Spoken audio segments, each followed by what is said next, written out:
Halo gengs, kenalin gue. Enggak. Sebut aja gue si mahasiswa tingkat akhir. Gue masih ingat kata-kata temen gue beberapa tahun lalu. Dia bilang gini, kalau yang namanya tingkat akhir itu pasti nangis loh. Apalagi yang namanya ngerjain skripsi. Gak ada skripsi yang gak berawal dari air mata.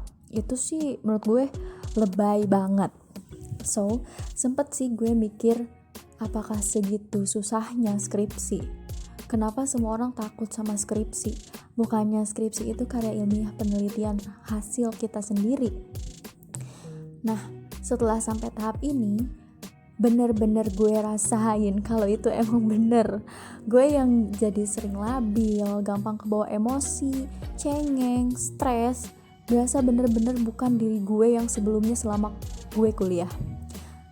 Akhirnya ada satu hal yang gue pahami, bukan karena skripsi gue jadi gini, tapi beban dari sebuah kata skripsi. Beban yang tiba-tiba muncul ketika orang-orang udah pada lulus, sedangkan kita masih stuck nyusun skripsi.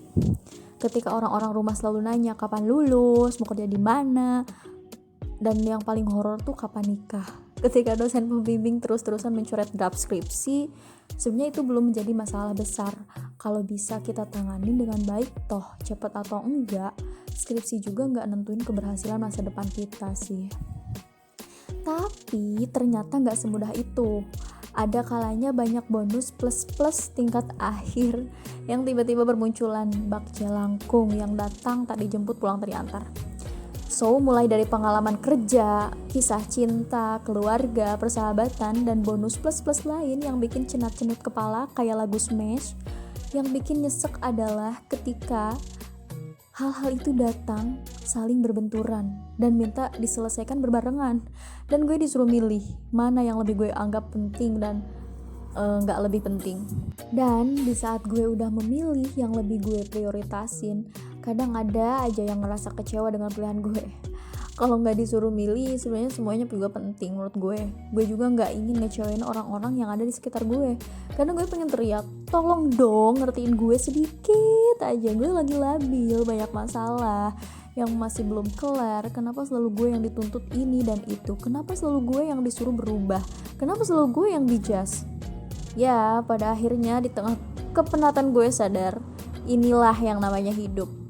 Tuhan selalu punya rencana di setiap kehidupan yang dia berikan. Kalau nggak kayak gini, gue nggak akan pernah dewasa. Ini baru sebagian kecil masalah, yang mungkin nggak seberapa dengan masalah di saat kita sudah dewasa nanti. Sedih, senang, susah, tangisan, dan bahagia, itu semua natural karena kita manusia. Jangan terpuruk terlalu lama dalam kesedihan, karena itu gak akan merubah apapun, gak akan merubah keadaan.